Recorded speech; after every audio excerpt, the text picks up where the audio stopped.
Welcome back to the channel. Today we're working on my first 2086 that I ever purchased, and actually the only one I've ever purchased. It was my first Super Cub that I bought to mow my lawn. I paid about $1,000 for it. It came with a 451 snowblower, a Haven 60-inch deck, and I paid, like I said, around $1,000 for it. The gentleman that I bought it from said that it had an issue, and it ended up being a quick fix, and it was in the compression spring in the cams on the transmission. Now, since I bought it, I've known that it's had this issue. I've owned this machine, I'm going to say, pretty close to 5 years, and it's not my only Cub Cadet, so it really doesn't matter if it leaks a little bit. But today, it's bothering me enough that I'm going to tear the transmission out and replace the seal between the hydrostat and the housing. So we're going to put you in a stand. I know I filmed this before. It's the same as most all of them, but today I'm just going to relax, do this job. I really like my 2086. Once you have one with a Kawasaki in it, it's tough to beat. These are excellent running motor. I like my Kubota and my 2182. I like my diesels also, but this is very smooth power. The Kawasaki motors, 2284s, in my opinion, is one of the better Cub Cadets ever purchased, or excuse me, that ever built. But a Kawasaki will run on such little fuel you just can't even imagine. It's quite a comparison. I'd say they burn 30% more efficient, in my opinion. So we're going to put you in the stand. We already have the stands underneath right there, the jack stands. The wheels are off the ground. We're going to remove the wheels first. Then we're going to do the most complicated job, is taking the seat off. And once we get the fenders and the fuel tank out, it won't be long, and we'll be right in there. So we'll start right out. We're going to take the wheels off.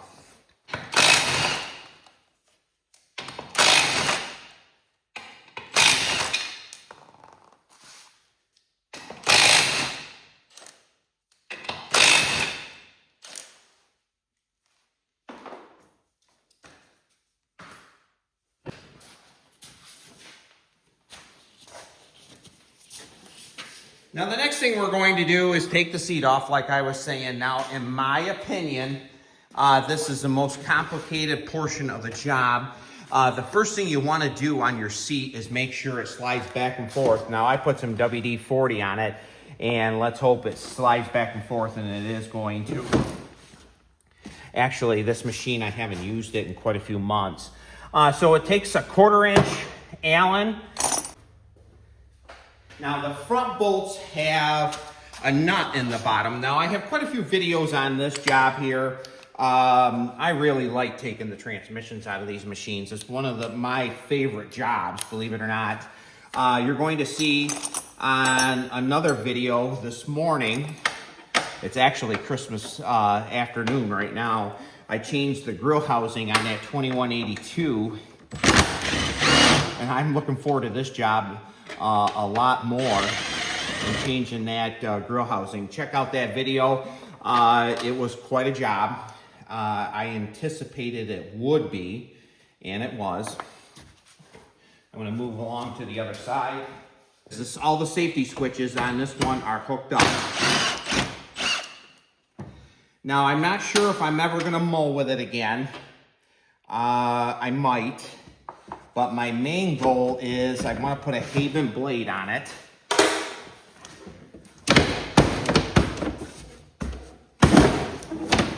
Okay, now the back ones, I'm going to show you,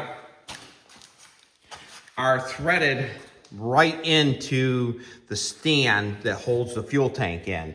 So these should, and these have been out before, and I've lubed them before, because obviously when it came in, I had to fix this machine. This is the one that I have the film on changing the taillights on.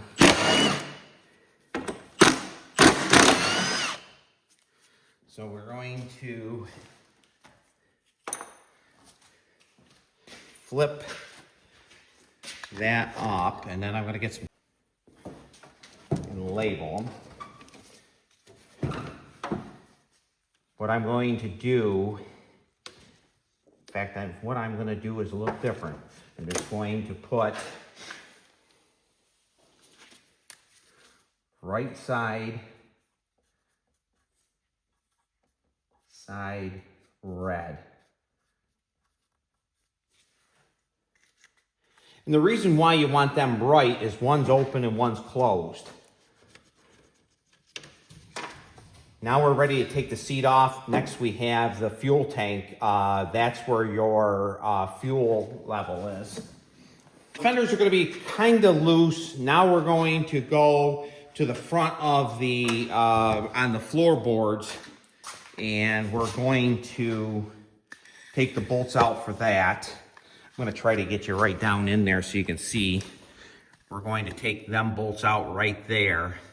And after we do that, we'll take the fuel cap off and the fenders are going to come right off. We're going to go right over to the other side and do it. But before we pull the fenders off, we have to pull this cover off. Now this cover here is cracked. But these covers right here are very hard to come by. Even being in the salvage business, they're tough to come by. Peel these back right here because they have the pegs on them. Going to take, well actually there might not be any screws in this cover, and there is not.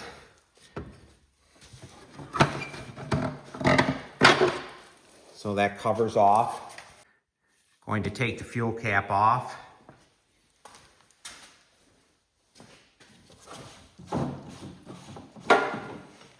Now I'm going to reach in behind here, unhook the taillights. They usually unhook quite easily.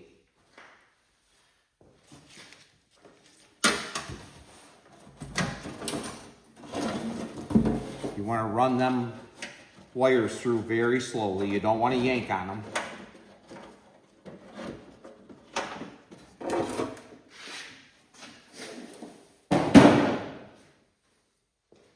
So now we're down to the fuel tank. Now, before I put everything back together, I'm going to clean it all up. And right here is the fuel line. How I'm going to do it is I'm just going to take a knife because I think these lines are probably the original ones. I'm going to run a new fuel line. I'm going to do some maintenance on this machine while it's in and have it in tip-top shape when it leaves. So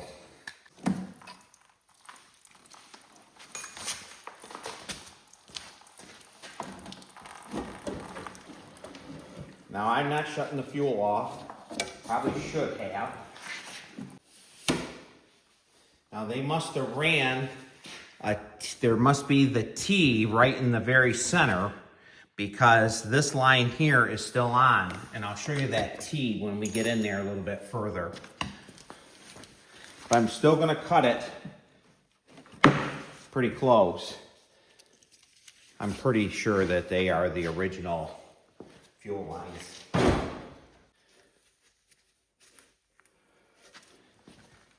I don't want to screw up that strap right there.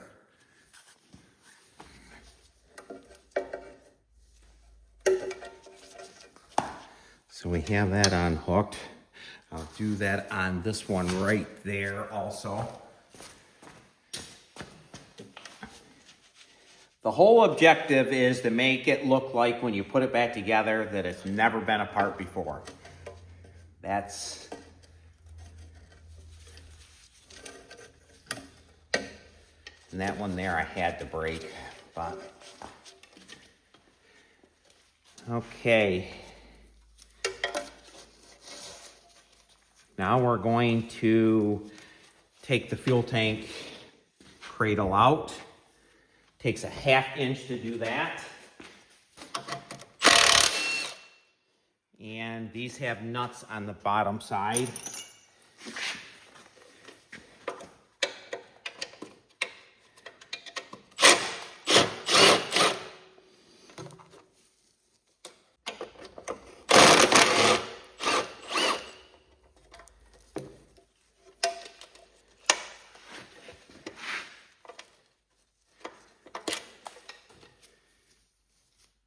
Don't be afraid to buy one of these machines with this seal leaking in it.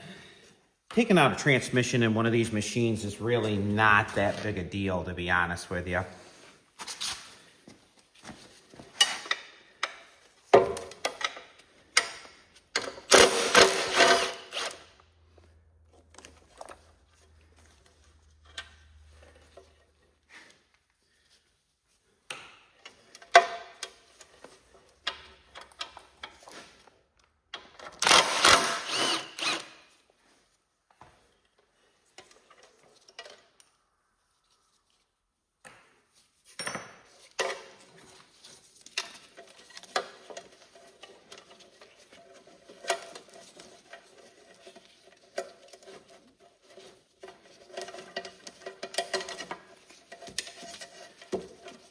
Be delicate, very delicate with the wires.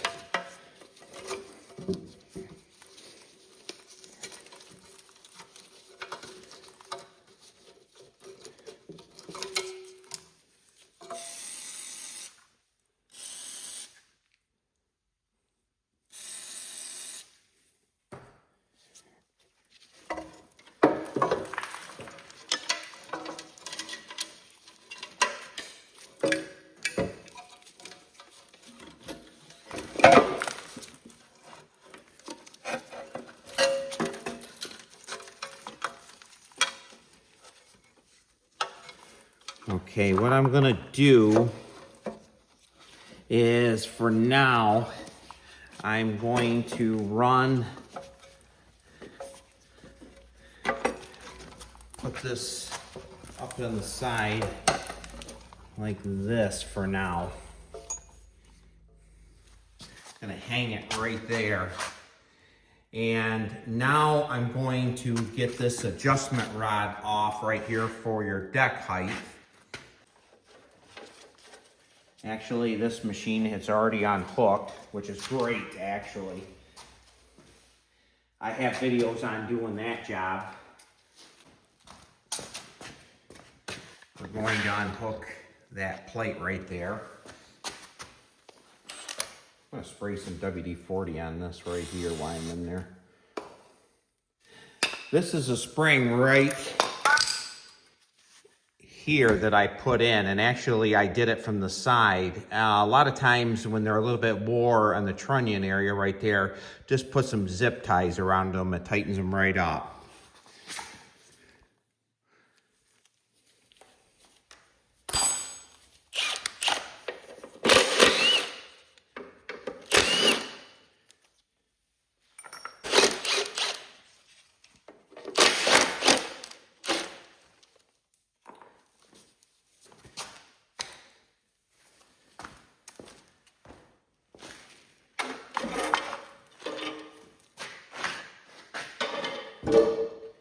You can see this machine is extremely dirty. With that cover on there, it's really hard. I have pressure washed it off many times before, but they still get awfully dirty. So the next thing we're going to do is start getting it unhooked in the front here.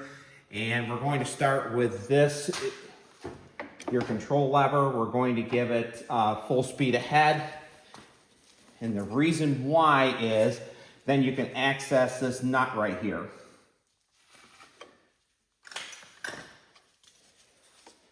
Seven 16ths on this side.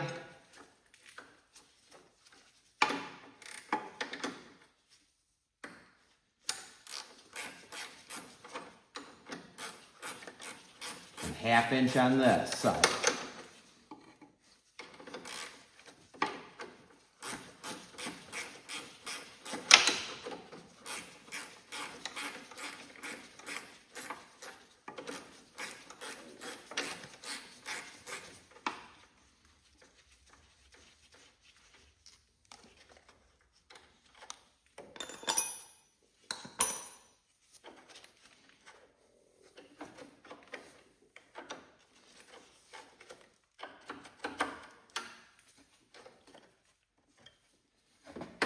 There we go.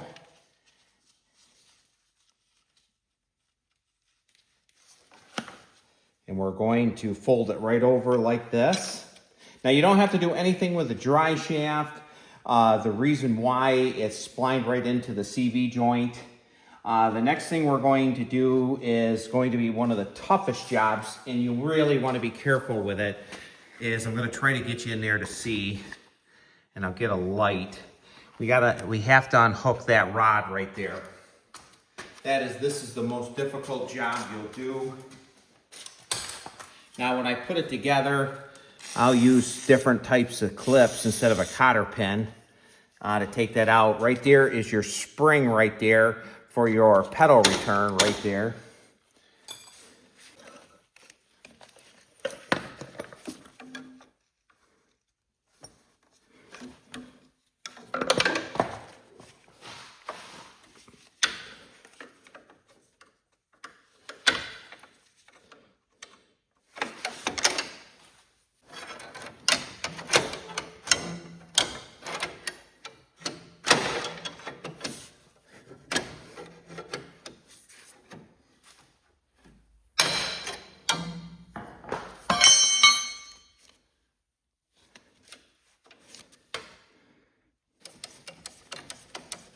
And it's still not coming out. And there it is. You can see it's a little bit rusty. It's never been out before. There's no question about it. But now the transmission's unhooked. We're going to do the hydraulic lines next. I just wanted to be very delicate. That's why I'm going to delete quite a bit out of that video, because I had to replace one of them when it was sub-zero once, and I had to get the part out of a machine that was outside in the snowbank. It was quite a job. It's one of them jobs you don't ever forget.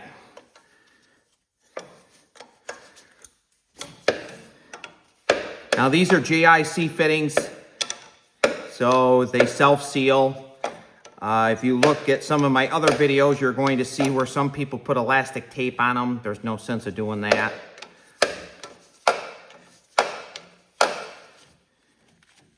But we're almost there, so we're on hook there. Now we're going to unhook the brakes. Let's hope that's not job.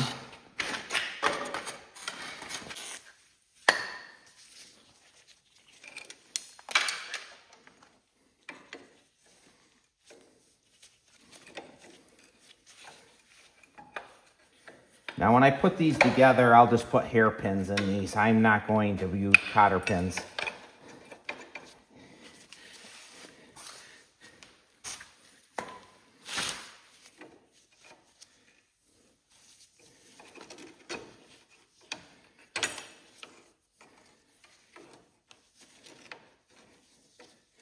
That front pin there was the toughest one I ever taken out. No different than that pin coming out hard. Sometimes you're going to have them. They're going to fight. So I'm going to get the floor jack underneath here. I'm not going to put the wheels back on it. I'm going to get something to put some oil in.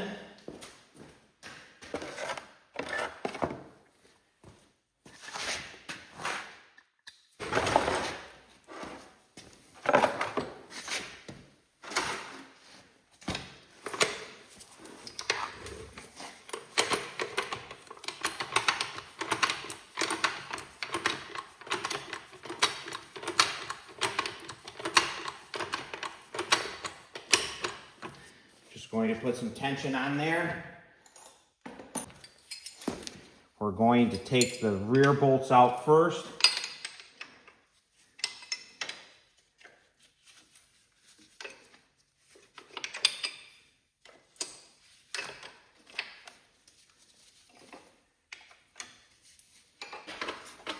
Now we have two bolts up here in the front here.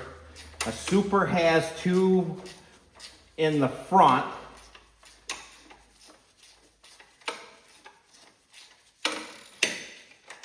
Spread frame, like a 82 series, only has a single bolt in the front.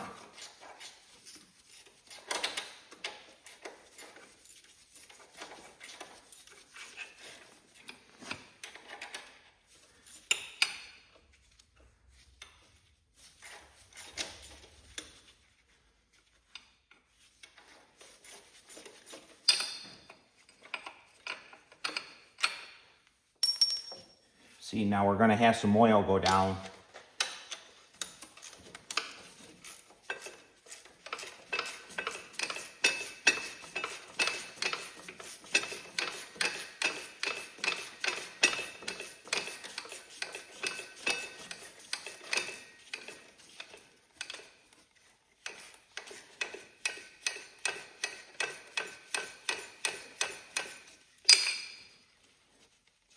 Now keep your bolts right close on the floor. And the reason why, after we back this off on the floor jack, we're going to put them bolts right back in so there's not leaking anymore.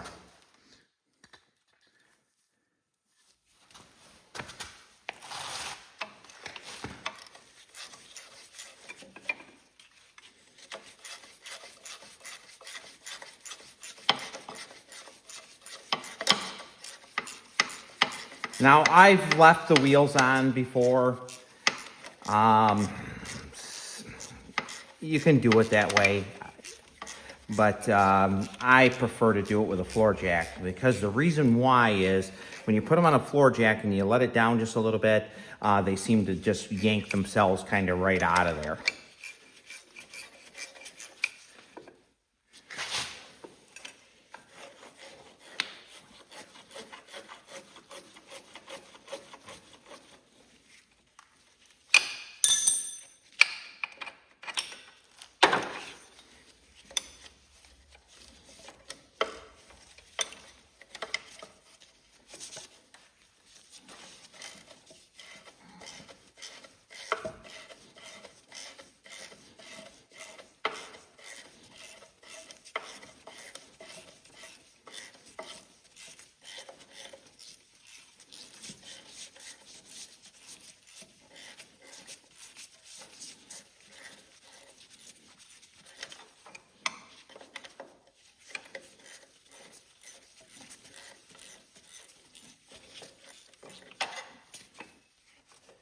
Now, if you take them front bolts out, you won't be taking these out as easily because they'll have tension on them. This way they don't.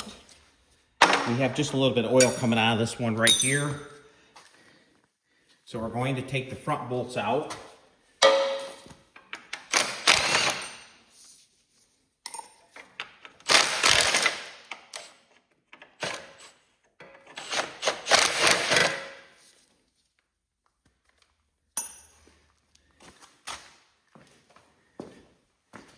Make sure we have it underneath the jack real well. I might go forward just a tad.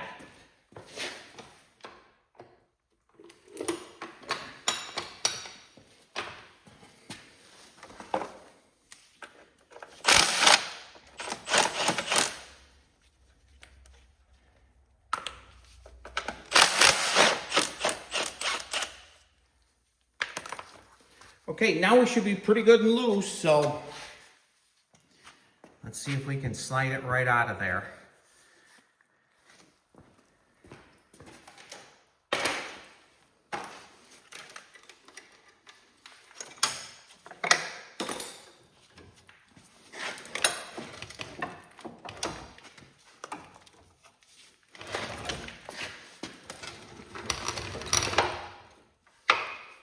There we go. We're all out. We're going to put them bolts back in there.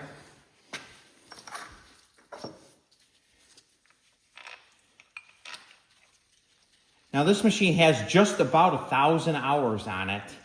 I have not had any issues with a cam or anything like a lot of people tell me they have problems. I do change the oil in it, which I don't know if that would prevent it or not, twice a year.